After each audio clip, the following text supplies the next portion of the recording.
It's a very good time to be a fighting game player. Virtua Fighter 5 Ultimate Showdown just got an updated release, Guilty Gear Strive is out, a new King of Fighters is on the way, more Melty Blood just dropped. These classic series dominate fighting game news. But the scene has so much more to offer than legacy franchises. Indie developers from around the world have been creating beautiful and inventive games that oftentimes get overlooked in the highly competitive fighting game market. One such developer, Hi, I'm Matt DeLucas. has been working in the indie game scene since the early 2010s. Been an engineer at a company in Pittsburgh, Pennsylvania for about 12 years called Shell Games, and then I do some indie stuff on the side as Mattrified Games. And they're running a Kickstarter for their most recent project, Merfight, Curse of the Arctic Prince. I sat down recently with Matt DeLucas to talk about Mattrified's history, fighting games, and what to expect from the Merfight Kickstarter.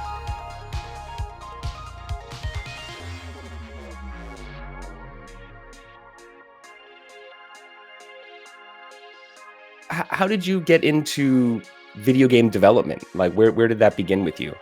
That began just from playing games when I was younger. It was always that like, oh, I want to make these one day. I want to learn how to do that. Just like drawing level designs and character designs and things like that. I went to the Art Institute of Pittsburgh, which no longer exists. So that's really fun to write on resumes. I did a lot of art classes, and then I found I was much better at programming than I was at art. So I kind of stuck in that route instead. So when you finished up school, did you move right into like a game dev house? Did you manage to get a job there, or did you start with your indie stuff? I got an internship for a few months. After that wrapped up, I got a job at Shell Games pretty much a few months after that, and I've been there ever since. And then you spend some kind of your spare time, basically, or some of your off time working on your own independent projects through Mattrified. How did that kind of come about? And I'd done some like fighting game prototypes in Game Maker during college, and I posted them on their website. And then the Battle High team, which was like pretty small at the time, just contacted me. It's a 2D fighting game with sort of this elemental rival schools influence theme. So it's sort of in a school, and then every character has like a different element that they control. It's a real simple fighting game.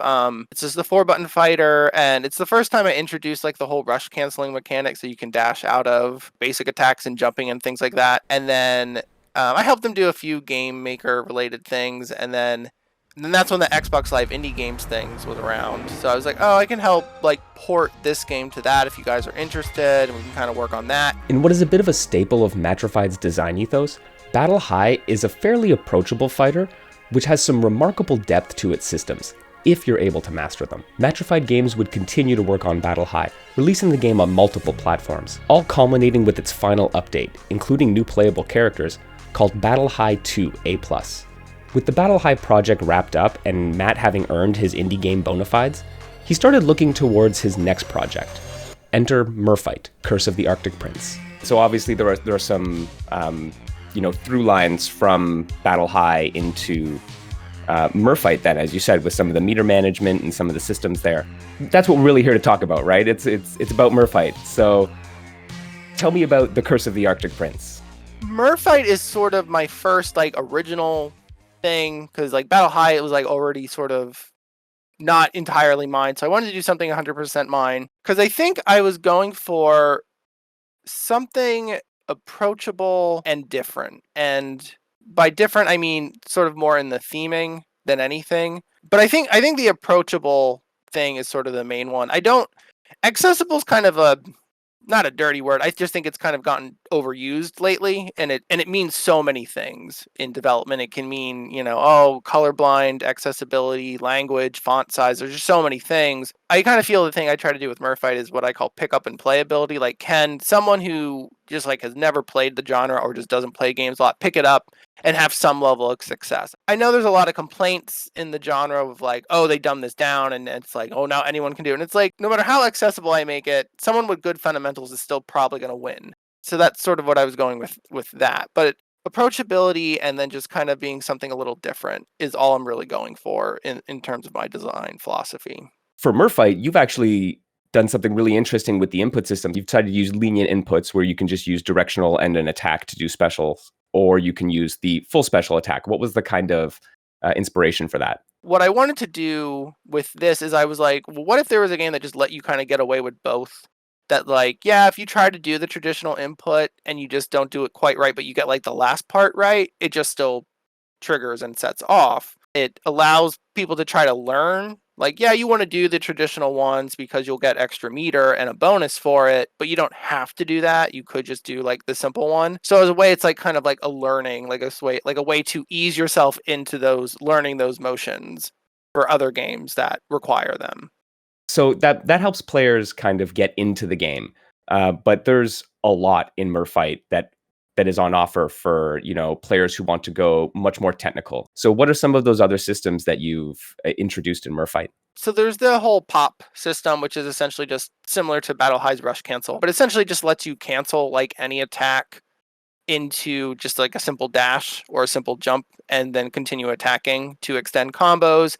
And then there's this whole wipeout meter, because one thing I really dislike in fighting games and also think is a detriment to newer players is when you get stuck in a long combo and you're just kind of waiting and there's not really much you can do. And like, yeah, some games have burst and things like that. So I have this sort of wipeout meter, I'm calling it, that like when it fills during a combo, you just get knocked out of the combo. But then you can use the pop cancels to kind of reset it and do other things. And that whole system is kind of to prevent the like 15, 20, 30-second long combos that still don't kill, but you're just kind of waiting for them to be finished. And then there's also the meter management. So you get these little pop icons that fill, but you don't fill them unless you do 1/3 of your full meter.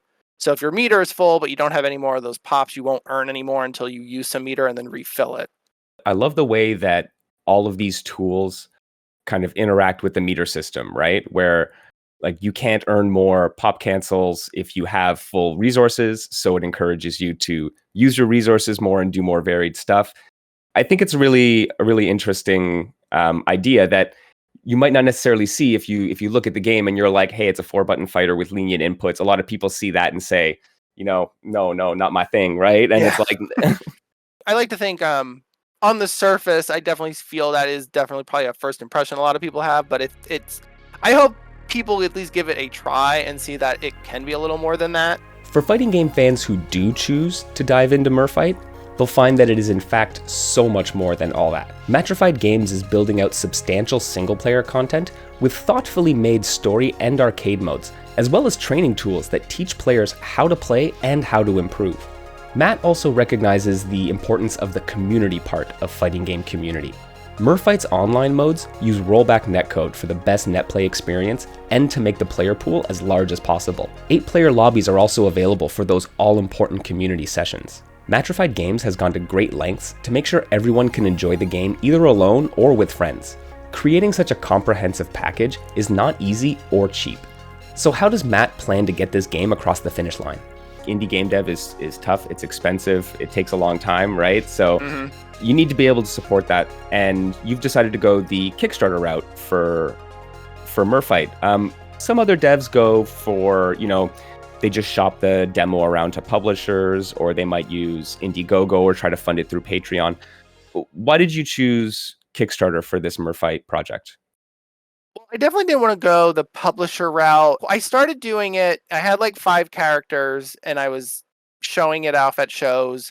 And then COVID happened. And normally what I would have probably done is like, okay, I'm going to focus on my small cast of 4 or 5, really polish them, get like a really nice vertical slice and kind of shop that around. But during the pandemic, I was like, you know what?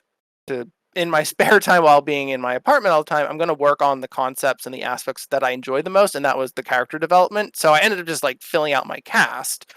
But the problem now is like, there's a lot of like long-term polish that's going to take, and I have to do it for all 12 characters now. And that's going to be a challenge. So I felt like the publisher route wasn't going to really work, because it's probably every publisher I'd show would be like, oh, this isn't really like the polish level we'd want to see in like a 4-character demo. And that's probably the biggest challenge with the Kickstarter as well, is just sort of like, yeah, there's a lot there, but there's also a lot of polish that's needed.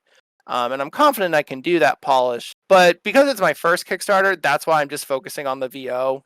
I'm not doing the like, because I know like there's other Kickstarters that are like, oh, fund the whole thing for like 20, 30, 40K.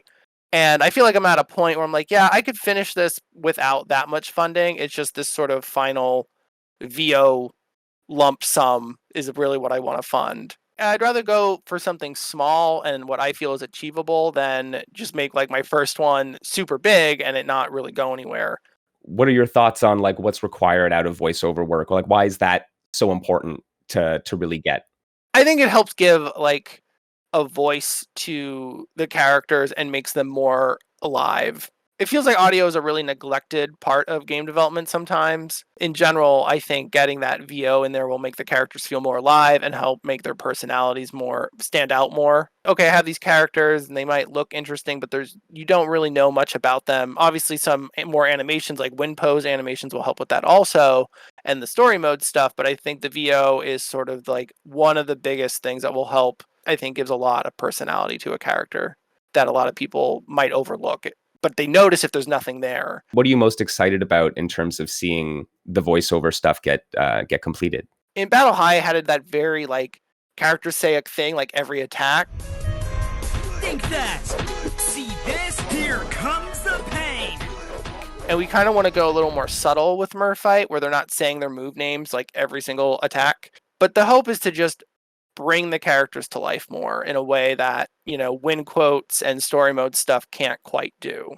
What are you doing in terms of rewards for backers? That's always a huge thing with Kickstarters, right?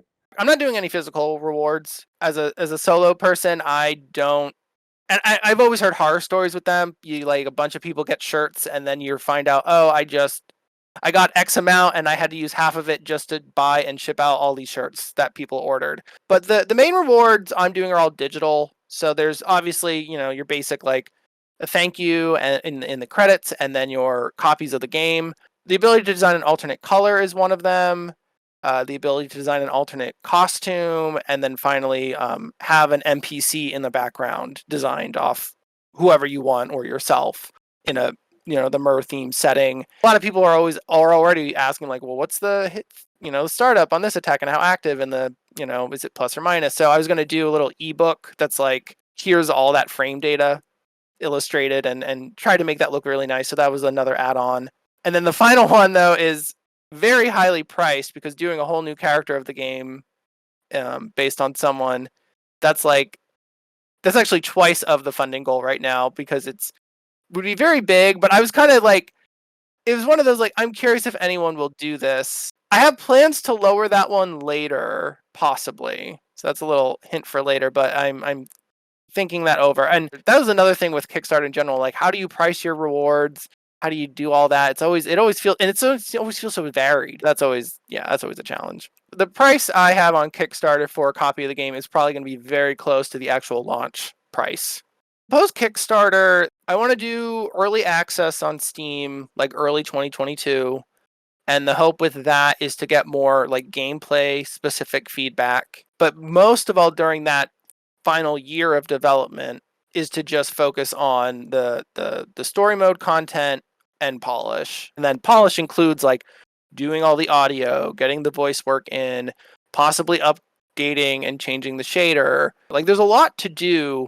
But it's sort of this like, I was able to get all 12 characters done in like the course of like a year in my spare time. So I feel like this other year I can definitely finish the rest of it and it will be much better than where it is now. We've talked about how tough it can be to find success in this sphere. What do you define as success for Merfight?